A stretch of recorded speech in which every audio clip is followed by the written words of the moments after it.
சில நேரத்தில் கர்த்தர் யாரை உயர்த்த வேண்டும் என்று வைத்திருக்கிறார்ன்றது கர்த்தருக்கு நல்லா தெரியும். இவனை கொண்டு வந்து இந்த நேரத்தில் இப்படி உயர்த்தினா அது நல்லதா முடியும் அப்படின்னு ஆண்டவருக்கு தெரியும். நாம நினைச்சிட்டு இருக்கிற காரியம் நடக்காது.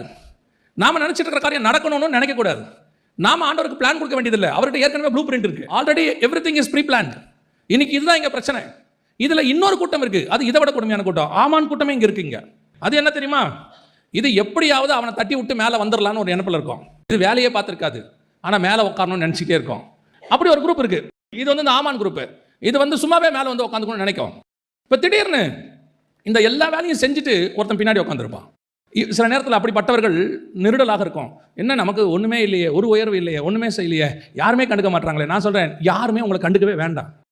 உங்களை பரலோகம் பார்த்து கொண்டே இருக்கிறது. பரலோகம் ரிஜிஸ்டர் பண்ணிக்கிட்டே இருக்கு. நீங்க செய்யற ஒவ்வொரு காரியமும் அவருடைய ஜீவ புஸ்தகத்தில் எழுதப்பட்டு கொண்டே இருக்கு, ஞாபக புஸ்தகத்தில் இருக்கு. அவர் நீதியுள்ள நியாயாதிபதி. ஒருத்தர் உண்மையா வேலை செஞ்ச ஒருத்தனை கர்த்தர் விடவே மாட்டார்.